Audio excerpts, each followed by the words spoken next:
I am shocked. About 9 hours ago, I thought I understood exactly what this roster was going to be. What players were going to be on this team, at least more or less. I didn't know exactly what the trade was going to be, but I knew a trade was going to happen, and we were going to keep 2 veteran players on this team. And if I was a betting man, I would have told you the 2 players that were likely going to stay on this team, Landry Shamet and Malcolm Brogdon. And out of nowhere, Shams drops a bombshell. According to him, Malcolm Brogdon has announced he is retiring. He has announced retirement.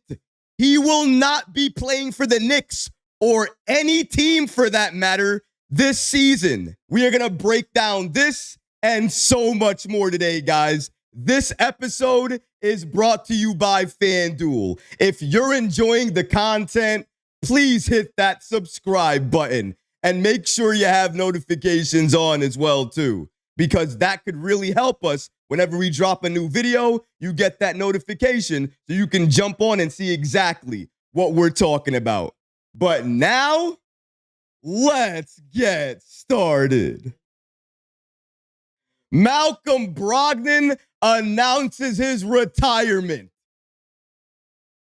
Guys, I do not know what to say. The Knicks still have a decision to make, but now they're forced to change their roster plans and make a completely different decision. Why? Because Malcolm Brogdon, the guard they signed, that they thought they were going to have on this team come opening night, has announced he will be retiring. Shout out to Shams, as he just says here, just in after 9 NBA seasons, New York Knicks guard Malcolm Brogdon has decided to retire from basketball. Here's what he had to say. Today, I officially begin my transition out of my basketball career. I have proudly given my mind, body, and spirit to the game over the last few decades. With the many sacrifices it took to get here, I have received many rewards. I am deeply grateful to have arrived to this point on my own terms, and now to be able to reap the benefits of my career with my family and friends. Thank you from the bottom of my heart to all who have had a place in my journey. What? What? You are retiring? The Knicks are less than a week. Regular season, it's a week actually from now. October 22nd. New York versus Cleveland. We thought we had a backup point guard, but you got to be with me here, right? You guys got to be just as shocked as I am, because this is out of nowhere. Nobody expected it. Not no one. It was almost official. If Brogdon didn't retire, as you can see here from Shams Charania of ESPN, he states the following. Brogdon was slated to be a reserve point guard for the Knicks this season under new head coach Mike Brown. So his decision to retire impacts the entire roster construction. Now, the main question that we needed to get answered, or that we didn't have that much information on, is why? How did Malcolm Brogdon come to this decision to retire? And according to The Athletic, Malcolm Brogdon's decision came down to the grind of constant injuries, both mentally and physically. He hadn't planned to retire entering camp, but realized he no longer wanted to go through the cycle of recovery. Well, shout out to NBA Insider with the New York Post, Steph Bondy, for giving us this following information and this update regarding Malcolm Brogdon and why he chose to retire. According to him, and this is some new details, new information that we have not seen before, Malcolm Brogdon's sudden retirement is a shocker. He was going to make the Knicks' final roster and said in Abu Dhabi he was expecting to be an impact rotation player.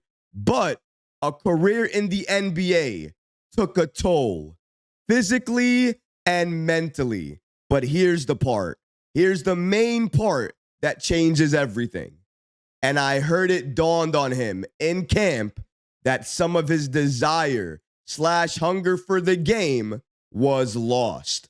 I think I speak for everyone.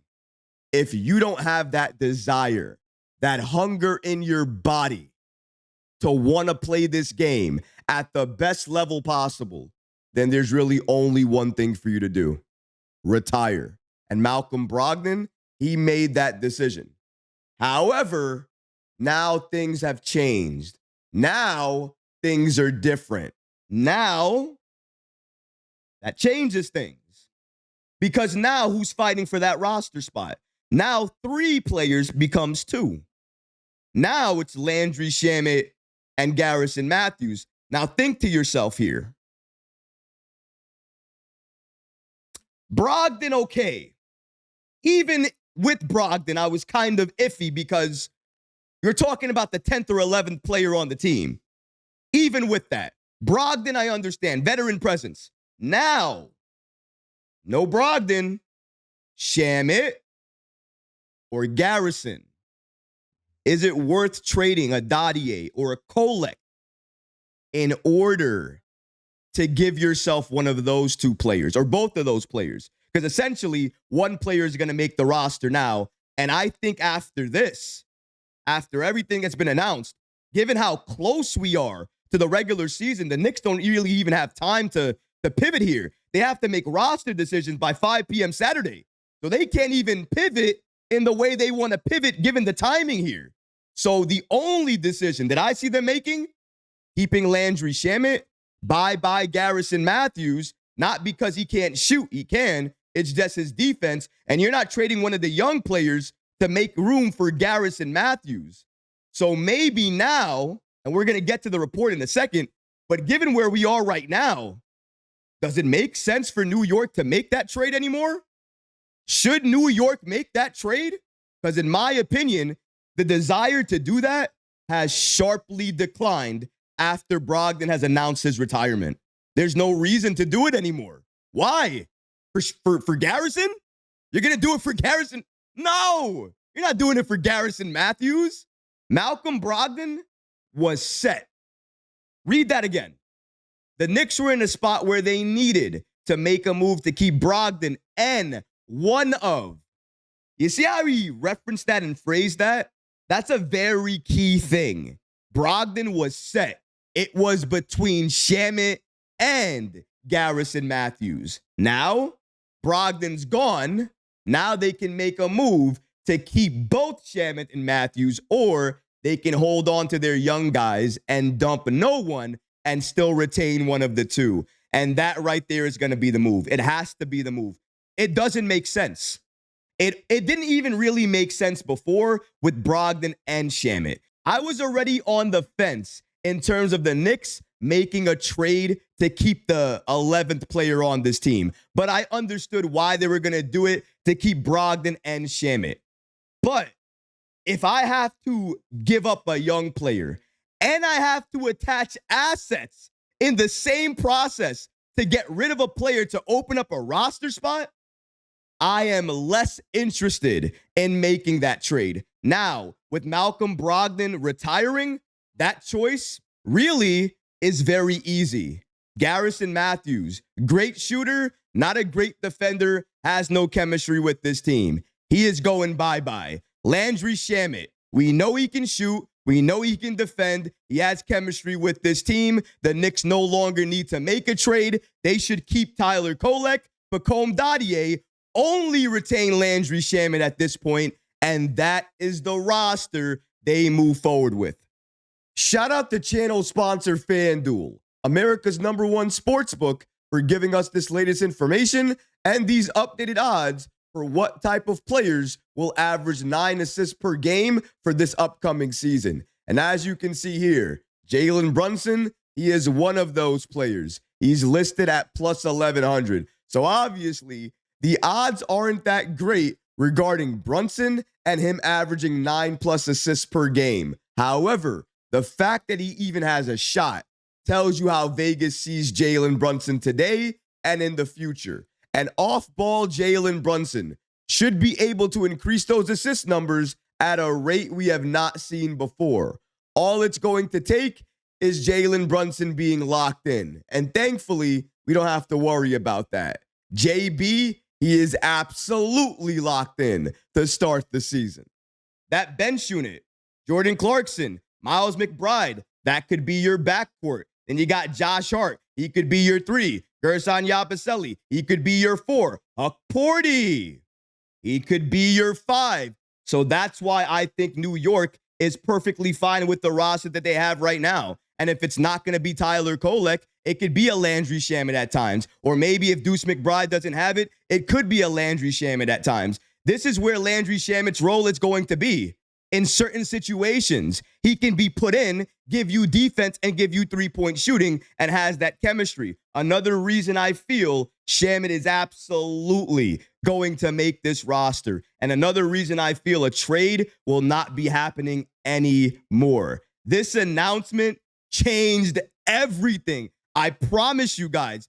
Maybe that was the best course of action anyways, because now we don't lose any of our young players. Or maybe Malcolm Brogdon not being part of this team hurts us just a little bit, because now we lose the veteran, we lose that leadership, and we also lose a player off the bench right behind Jalen Brunson that legitimately could back up Brunson and give him a rest. New York, you're going to have to make some moves and make some decisions. And by the sounds of it, your likely only choice is keeping this roster intact and waiting for another opportunity to spot talent and go after it, whether that be the trade deadline or next offseason. But as of right now, New York is forced to change their plans, but they don't really have anything to pivot to. So the only change they can do is not make a trade. And that's exactly where they are right now. How do you guys feel about Malcolm Brogdon announcing his retirement from the NBA and from New York, leaving New York forced to change their roster moves and pivot here? Let me know how you feel about that in the comment section below, guys, because honestly, I would love to hear from you. But I am out of here. Thank you guys again. I will catch you guys on the other side. Peace and love.